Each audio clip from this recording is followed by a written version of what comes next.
ಪಾಂಡು ರಾಜನಾದ, ಧೃತರಾಷ್ಟ್ರ ರಾಜನಾಗಲಿಲ್ಲ. ಆದರೆ ರಾಜನ ಹಾಗೇ ಇದ್ದ ಧೃತರಾಷ್ಟ್ರ. ಭೀಷ್ಮ ಧೃತರಾಷ್ಟ್ರನಿಗೆ ಅವಮಾನ ಮಾಡಲಿಲ್ಲ. ಇನ್ನು ವಿದುರ ಏನಿದ್ದಾನೆ, ವಿದುರ ಹುಟ್ಟಿನಿಂದಲೇ ಒಳ್ಳೆ ಬುದ್ಧಿವಂತ. ಅದಕ್ಕೋಸ್ಕರ ಅವನನ್ನು ಮಂತ್ರಿಯನ್ನಾಗಿ ಮಾಡಿದ. ವಿದುರ ಮಂತ್ರಿಯಾದ. ಹೀಗೆ ರಾಜ್ಯಭಾರವನ್ನು ಈ ಭೀಷ್ಮರು ತಾವು ರಾಜ್ಯಭಾರವನ್ನು ಮಾಡ್ತಾ ಇದ್ದಾರೆ, ಮಕ್ಕಳನ್ನು ಬೆಳೆಸ್ತಾ ಇದ್ದಾರೆ. 3 ಮಕ್ಕಳು ಕೂಡ ಯೌವನಕ್ಕೆ ಬಂದರಂತೆ. ಒಳ್ಳೆ ಯೌವನಕ್ಕೆ ಬಂದರು. ಯೌವನಕ್ಕೆ ಬರ್ತಾ ಇದ್ದ ಹಾಗೆಯೇ ಭೀಷ್ಮಾಚಾರ್ಯರು ಮುಂದಿನ ಕೆಲಸ ಮಾಡಬೇಕಲ್ವ, ಏನಂದರೆ ಮದುವೆ ಮಾಡಿಸೋದು. ತಾವು ಮದುವೆ ಮಾಡ್ಕೊಳ್ಳಲ್ಲ, ಆದರೆ ಉಳಿದವರೆಲ್ಲರಿಗೂ ಮದುವೆ ಮಾಡಿಸೋದು. ಹಿಂದಿನಿಂದವರು ವಿಚಿತ್ರ ವೀರ್ಯನಿಗೂ ಮದುವೆ ಮಾಡಿಸೋದು ಅವರಿವರೇ. ಇಲ್ಲಿ ಅದೇ ರೀತಿ ಇವಾಗ ಈ ಧೃತರಾಷ್ಟ್ರನಿಗೆ ಪಾಂಡುವಿಗೆ ವಿವಾಹವನ್ನು ಮಾಡಿಸ್ಬೇಕಲ್ವ. ಯೋಚನೆಯನ್ನು ಮಾಡಿದರಂತೆ. ಯೋಚನೆಯನ್ನು ಮಾಡಿ ವಿದುರನಿಗೆ ಹೇಳ್ತಾರೆ ಭೀಷ್ಮರು, ನೋಡು ವಿದುರ, ಪ್ರಾಪ್ತವಯಸ್ಕರಾಗಿದ್ದಾರೆ ಧೃತರಾಷ್ಟ್ರ ಹಾಗೂ ಪಾಂಡು, ಅವರಿಬ್ಬರಿಗೆ ನಾನು ವಿವಾಹವನ್ನು ಮಾಡಬೇಕು. ಅದರಲ್ಲಿ ವಿಶೇಷವಾಗಿ ನಾನು ಕೇಳಿದಾಗೆ ಗಾಂಧಾರ ದೇಶದ ರಾಜಕುಮಾರಿ ಸುಬಲ ರಾಜನ ಮಗಳು, ಅತ್ಯಂತ ಚೆಲುವೆ ಅಂತೆ ಅವಳು. ಇನ್ನೂ ಒಂದು ವಿಷಯ ಕೇಳಿದ್ದೇನೆ ನಾನು, ಏನಂದರೆ ಅವಳು ಶಿವನನ್ನು ಕುರಿತು ತಪಸ್ಸು ಮಾಡಿದಾಳಂತೆ. ಗಾಂಧಾರಿ ಶಿವನನ್ನು ಕುರಿತು ತಪಸ್ಸು ಮಾಡಿದಾಳಂತೆ. ಏನಂದರೆ ನನಗೆ 100 ಮಕ್ಕಳಾಗಬೇಕು ಅಂತ. ಅದಕ್ಕೆ ಶಿವ ವರ ಕೂಡ ಕೊಟ್ಟಿದ್ದಾನಂತೆ. ಶಿವನ ವರದಿಂದಾಗಿ ಅವಳು 100 ಮಕ್ಕಳು ಪಡೆಯುವ ಸಾಮರ್ಥ್ಯವುಳ್ಳವಳಾಗಿದ್ದಾಳೆ. ಒಂದೊಮ್ಮೆ ನಮ್ಮ ಧೃತರಾಷ್ಟ್ರನಿಗೆ ಅವಳನ್ನು ತಂದು ಮದುವೆ ಮಾಡಿದ್ವು ಅಂತ ಹೇಳಿದರೆ 100 ಮಕ್ಕಳಾಗೋದಂತೂ ಗ್ಯಾರಂಟಿ, ಅದರಲ್ಲಿ ಸಂಶಯವೇ ಇಲ್ಲ. ಅಂದರೆ ವಂಶ ವೃದ್ಧಿ ಆಗ್ತದೆ. ಇವಾಗ ಮಕ್ಕಳೇ ಇಲ್ಲ, ಇಲ್ಲಿ ಈ ಕುರುಕುಲವನ್ನು ಬೆಳೆಸ್ಲಿಕ್ಕೆ ಮಕ್ಕಳೇ ಇಲ್ಲ. ಅದಕ್ಕೋಸ್ಕರ ಅವಳನ್ನು ತಂದು ಮದುವೆ ಮಾಡಿಬಿಡೋಣ ಧೃತರಾಷ್ಟ್ರನಿಗೆ.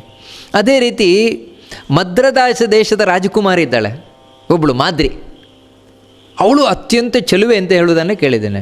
ಅದೇ ರೀತಿ ನಮ್ಮ ಯಾದವರಿದ್ದಾರಲ್ವ, ಯಾದವ ಕುಲದವಳೊಬ್ಬಳಿದ್ದಾಳೆ, ಅವಳ ಕುಂತಿ. ಅವಳನ್ನು ಪಾಂಡುರಾಜನಿಗೆ ಮದುವೆ ಮಾಡಿದರೆ ಹೇಗೆ? ಈ ರೀತಿ ಭೀಷ್ಮರು ವಿದುರನ ಹತ್ರ ಕೇಳ್ತಾರೆ. ಅಂದರೆ ನೋಡಿ, ವಿದುರ ಒಳ್ಳೆ ಜ್ಞಾನಿ ಅಂತ ಭೀಷ್ಮಾಚಾರ್ಯರು ಎಷ್ಟು ದೊಡ್ಡವರವರು, ಆದರೂ ವಿದುರನ ಹತ್ರ ಕೇಳ್ತಾರೆ. ಅದಕ್ಕೆ ವಿದುರ ಕೈ ಜೋಸಿ ಹೇಳಿದ್ದಾನಂತೆ, ಏನಂದರೆ ಭವಾನ್ ಪಿತಾ ಭವಾನ್ ಮಾತಾ ಭವಾನ್ನ ಪರಮೋ ಗುರು. ಭೀಷ್ಮರೇ, ನೀವು ನಮಗೆ ತಂದೆ, ನೀವೇ ನಮಗೆ ತಾಯಿ, ನೀವೇ ನಮ್ಮ ಗುರುಗಳು. ನೀವು ಏನು ಮಾಡ್ತೀರಿ ಎಲ್ಲ ನಮ್ಮ ಒಳ್ಳೆಯದಕ್ಕೆ ಮಾಡ್ತೀರಿ, ಅದಕ್ಕಾಗಿ 2 ಮಾತಾಡುವುದೇ ಇಲ್ಲ. ಭೀಷ್ಮಾಚಾರ್ಯರು ವಿದುರ ಈ ರೀತಿ ಹೇಳಿದ್ದಾನೆ ಅಂತ ಹೇಳಿದರೆ ಸರಿ ಅದು ಅಂತ ಹೇಳಿ ದೂತರನ್ನು ಕಳಿಸಿಕೊಟ್ರಂತೆ ಗಾಂಧಾರ ದೇಶಕ್ಕೆ, ಅಂದರೆ ಈಗಿನ ಸಾಮಾನ್ಯ ಅಫ್ಘಾನಿಸ್ತಾನ. ಅಲ್ಲಿ ಈ ರೀತಿ ನಿಮ್ಮ ಹುಡುಗಿ ಇದ್ದಾಳಲ್ವ ಗಾಂಧಾರಿಯನ್ನು ನಮ್ಮ ಹುಡುಗನಿಗೆ ಕೊಟ್ಟು ಮದುವೆ ಮಾಡಬೇಕು ಅಂತ. ಸುಬಲನಿಗೆ ಅಷ್ಟಿಷ್ಟ ಇಲ್ಲ, ಯಾಕಂದರೆ ಕುರುಡನಿಗೆ ಯಾರಾದರೂ ಮಗಳನ್ನು ಕೊಡ್ತಾರ? ಸಾಧ್ಯ ಇಲ್ಲ ಅಂತ. ಆದರೆ ಉಳಿದ ಕುರುಡ ಅಂತ ಬಂದುಬಿಟ್ರೆ ಇವನು ಎಲ್ಲದರಲ್ಲಿಯೂ ಕೂಡ ಅತ್ಯಂತ ಪ್ರವೀಣ ಧೃತರಾಷ್ಟ್ರ. ಬಲಖ್ಯಾತಿಂಚ ವೃದ್ಧಿಂಚ ಬುದ್ಧ್ವಾಚು ಪ್ರಸಮೀಕ್ಷಚ. ಒಳ್ಳೆ ಬಲಿಷ್ಠ ಇದ್ದಾನೆ, ಒಳ್ಳೆ ಬುದ್ಧಿವಂತನೂ ಕೂಡ ಇದ್ದಾನೆ. ಅಷ್ಟು ಮಾತ್ರ ಅಲ್ಲ, ರಾಜ್ಯವನ್ನು ಕೂಡ ಚೆನ್ನಾಗಿ ನೋಡಿಕೊಳ್ಳುವ ಸಾಮರ್ಥ್ಯವುಳ್ಳವನಾಗಿದ್ದಾನೆ. ಅಷ್ಟು ಮಾತ್ರ ಅಲ್ಲ, ಇನ್ನೊಂದೇನು ಅಂತ ಹೇಳಿದ್ರೆ, ನಾನಿವಾಗ ಕೊಡೋಲ್ಲ ಅಂತ ಹೇಳಿದ್ರೆ ಭೀಷ್ಮಾಚಾರ್ಯರು ಬಲಾತ್ಕಾರ ಮಾಡ್ಬೋದು. ಅದಕ್ಕಿಂತ ಅಂಥ ಬಲಿಷ್ಠರಾದ ರಾಜ್ಯದ ಒಂದು ನಾವು ಸಂಬಂಧವನ್ನು ಬೆಳೆಸಿದ್ವು ಅಂತ ಹೇಳಿದರೆ ನಾವು ಸುರಕ್ಷಿತವಾಗಿರಬಹುದು ಅಂಥೇಳಿ ಆಯಿತು ಅಂತ ಒಪ್ಪಿದ್ನಂತೆ. ಒಪ್ಪಿ ಗಾಂಧಾರಿಯನ್ನು ಕಳಿಸಿಕೊಟ್ನಂತೆ. ಗಾಂಧಾರಿಗೆ ಮಾತ್ರ ಈ ವಿಷಯ ಗೊತ್ತಾಯಿತು. ನಾನು ಮದುವೆ ಆಗಲಿಕ್ಕಿರುವಂತಹ ಹುಡುಗ ಹುಟ್ಟು ಕುರುಡ, ಧೃತರಾಷ್ಟ್ರ ಹುಟ್ಟು ಕುರುಡ ಗೊತ್ತಾಯ್ತು ಅವಳಿಗೆ. ಗೊತ್ತಾದ ಕೂಡಲೇ ಏನು ಮಾಡಿದಂದರೆ ಆತ್ಮಾನಂ ದಿತ್ಸತಾಂ ತತ್ರ ಪಿತುರ್ಮಾತೃಶ್ಚ ಕೌರವ ತತಃ ಸಾ ಪಟ್ಟಮಾನಾಭ್ಯ ಕೃತ್ವಾ ಬಹುಗುಣಂ ಶುಭ. ಇನ್ಯಾಕೆ ನಾನು ಕಣ್ಣಿಟ್ಕೊಂಡು ಏನು ಮಾಡೋಣ?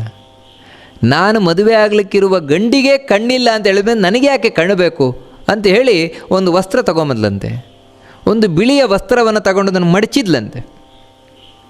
5-6 ಸಲ ಮಡಚಿದ್ಲಂತೆ. ಮಡಚಿ ತನ್ನ ಕಣ್ಣಿಗೆ ಕಟ್ಕೊಂಡ್ಲಂತೆ. ಯಾಕೆ ಮಡಚಿದ್ಲು ಅಂತ ಹೇಳಿದ್ರೆ, ಬರೀ ಒಂದು ಪದರ ಇತ್ತು ಅಂತ ಹೇಳಿದ್ರೆ ಹೊರಗಿಂದ ಕಾಣ್ಬೋದು, ಟ್ರಾನ್ಸ್ಪರೆಂಟ್, ಕಾಣಲೇಬಾರದು, ಆ ರೀತಿ ಕಟ್ಕೊಂಡ್ಲಂತೆ. ಇದು ನಮಗೆ ಸಾಮಾನ್ಯವಾಗಿ ಏನು ಕಾಣಿಸ್ತದೆ ಅಂತ ಹೇಳಿದ್ರೆ ಬೆಳಿಗ್ಗೆ ಸಿಟ್ಟು. ಈ ರೀತಿ ಕೆಲವು ಮಹಾಭಾರತ ಕಥೆಗಳೆಲ್ಲ ನೀವು ಕೇಳುವುದು ಉಂಟು. ಏನಂತ ಹೇಳಿದರೆ ಗಾಂಧಾರಿಗೆ ಸಿಟ್ಟು, ಯಾಕಂದರೆ ನನ್ನನ್ನು ಕುರುಡನಿಗೆ ಕೊಟ್ಟು ಮದುವೆ ಮಾಡ್ತಾ ಇದ್ದಾರೆ. ಅದಕ್ಕಾಗಿ ತಾನು ಆ ಪ್ರತಿಭಟನೆಗಾಗಿ ಪ್ರತೀಕಾರಕ್ಕಾಗಿ ನಾನು ಕೂಡ ನೋಡುವುದಿಲ್ಲ, ತಾನು ಕುರುಡಿ ಆಗ್ತೇನೆ ಅಂತ ಕುರುಡಿ ಆದಲು ಅಂತ ಆ ರೀತಿ ಸಾಮಾನ್ಯವಾಗಿ ನಮಗೆ ಕಾಣುವುದುಂಟು. ಆ ರೀತಿ ಕೆಲವು ಮಹಾಭಾರತ ಕಥೆಗಳಲ್ಲಿ ಬರುವುದು ಕೂಡ ಉಂಟು. ಆದರೆ ನಿಜವಾಗಿ ವೇದವ್ಯಾಸರ ಆ ರೀತಿ ಹೇಳಲ್ಲ. ವೇದವ್ಯಾಸರು ಹೇಳ್ತಾರೆ, ಗಾಂಧಾರಿ ಯಾಕೋಸ್ಕರ ಈ ರೀತಿ ಕಣ್ಣಿಗೆ ಬಟ್ಟೆ ಕಟ್ಕೊಂಡ್ಲು ಅಂತ ಹೇಳಿದರೆ, ನನಗೆ ನನ್ನ ಗಂಡನಿಗೆ ಇಲ್ಲದ ಸುಖ ನನಗೆ ಬೇಡ ಅಂತ. ನನ್ನ ಗಂಡನಿಗೆ ಏನು ಸುಖವೋ ಅದೇ ನನಗೆ ಸಾಕು. ನನ್ನ ಗಂಡ ಏನು ತಿಂತಾರೆ ಅದನ್ನು ನಾನು ತಿಂತೇನೆ. ನನ್ನ ಗಂಡ ಏನನ್ನು ನೋಡ್ತಾರೆ ಅದನ್ನು ನಾನು ನೋಡ್ತೇನೆ. ನನ್ನ ಗಂಡ ಈ ಜಗತ್ತನ್ನು ನೋಡಲ್ಲ ಅಂತ ಹೇಳಿದ್ರೆ ನಾನು ಯಾಕೆ ನೋಡಬೇಕು? ಬೇಡ ನನಗೆ. ಈ ರೀತಿ ಅವಳು ಮಹಾಪತಿವ್ರತೆ ಆಗಲಿಕ್ಕೋಸ್ಕರ ಕಣ್ಣಿಗೆ ಬಟ್ಟೆ ಕಟ್ಕೊಂಡ್ಲೇ ಬಂದಂತೆ ಅವಳು ಹಸ್ತಿನಪುರಕ್ಕೆ. ಅದರಿಂದ ಅವಳು ಹಸ್ತಿನಪುರಕ್ಕೆ ಬಂದ ಮೇಲೆ ಬಟ್ಟೆ ಕಟ್ಕೊಂಡಿದ್ದಲ್ಲ, ಬರಬೇಕಾದ್ರೆ ಅದರಿಂದ ನೋಡೇ ಇಲ್ಲ ಅವಳು ಹಸ್ತಿನಪುರವನ್ನು, ನೋಡೇ ಇಲ್ಲ ಅವಳು. ಅವಳೊಟ್ಟಿಗೆ ಶಕುನಿ ಬಂದ, ಅವಳ ಸಹೋದರ ಶಕುನಿ. ಇವನು ಯಾರಿವನು? ಈ ಶಕುನಿ ಅಂತ ಹೇಳಿದರೆ ಇವನೇ ದ್ವಾಪರ ಅಂತ. ಈ ಕಲಿಯುಗ ಅಂತ ಕೇಳ್ತೇವಲ್ವ, ಕಲಿಯುಗದ ಹಿಂದಿನ ಯುಗವೇ ದ್ವಾಪರ ಯುಗ. ಈ ದ್ವಾಪರ ಯುಗಕ್ಕೂ ಕೂಡ ಒಬ್ಬ ಅಭಿಮಾನಿ ಇದ್ದಾನೆ, ಅವನು ದ್ವಾಪರ ಅಂತ. ಇವನು ಎಂಥವನು ಅಂತ ಹೇಳಿದ್ರೆ, ಇವತ್ತೇನು ನಾಸ್ತಿಕತೆಯನ್ನು ನೋಡ್ತಾ ಇದ್ದೇವೆ, ಈ ನಾಸ್ತಿಕತೆಗೆಲ್ಲ ಇವನೇ ಮುಖ್ಯ ಕಾರಣ. ಇವನು ನಾಸ್ತಿಕತೆಯ ಅಭಿಮಾನಿ, ಇವನು ಕಲಿ. ಇವರಿಬ್ಬರು ಬಹಳ ಮಿತ್ರರು. ಅದರಿಂದ ಈ ನಾಸ್ತಿಕತೆಯ ಅಭಿಮಾನಿಯಾದ ಶಕುನಿ ಏನಿದ್ದಾರೆ, ಇವನು ಆ ಗಾಂಧಾರಿಯನ್ನು ಕರ್ಕೊಂಡು ಬಂದು ಧೃತರಾಷ್ಟ್ರನಿಗೆ ಮದುವೆ ಮಾಡಿಸಿದ. ಬರಬೇಕಾದ್ರೆ ಬೇಕಾದಷ್ಟು ಉಡುಗೊರೆಯನ್ನು ತೊಗೊಂಬಂದಿದ್ದ. ಉಡುಗೊರೆಯನ್ನು ಕೊಟ್ಟ. ಒಳ್ಳೆಯ ಸುಮುಹೂರ್ತದಲ್ಲಿ ಭೀಷ್ಮಾಚಾರ್ಯರು ಧೃತರಾಷ್ಟ್ರನಿಗೆ ಗಾಂಧಾರಿಯನ್ನು ವಿವಾಹ ಮಾಡಿ ಕೊಟ್ರಂತೆ. ಗಾಂಧಾರಿಗೆ ಒಂದು ರೀತಿ ಸ್ವಲ್ಪ ಬೇಜಾರಿತ್ತು, ನನ್ನ ಗಂಡ ಕುರುಡ ಅಂತ. ಆದರೆ ಮದುವೆ ಆದಮೇಲೆ ಗೊತ್ತಾಯ್ತಂತೆ. ಮದುವೆ ಆದಮೇಲೆ ತುಂಬ ಹುಷಾರಾಗಿ ಬದುಕಿದ್ಲಂತೆ ನೋಡಿ ಗಾಂಧಾರಿ. ಯಾಕೆಂದ ಮಹಾಭಾರತ ಹೇಳುತ್ತದೆ, ಗಾಂಧಾರ್ಯಪಿ ವರಾರೋಹ ಶೀಲಾಚಾರ ವಿಚೇಷ್ಟಿತೈ ತುಷ್ಟಿಂ ಕುರುಣಾಂ ಸರ್ವೇಷಾಂ ಜನಯಾಮಾಸ ಭಾರತ.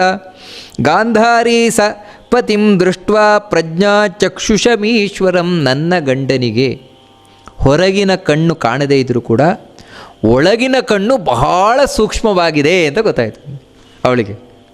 ಅಂದರೆ ನನ್ನ ಗಂಡ ಹುಟ್ಟಿದಾಗಿನಿಂದ ಕುರುಡನಾದದ್ರಿಂದ ಏನು ಹತ್ತಿರದಲ್ಲಿ ನಡೀತದೆ ಎಲ್ಲ ಗೊತ್ತಾಗತ್ತೆ ಅವರಿಗೆ, ಎಲ್ಲ ಅರ್ಥ ಮಾಡ್ಕೊಳ್ತಾರೆ. ಯಾಕಂದರೆ ಒಳಗಣ್ಣು ತೆರೆದಿದೆ, ಒಳಗಣ್ಣು ಓಪನ್ ಇದೆ ಗೊತ್ತಾಯ್ತಂತೆ ಅವಳಿಗೆ.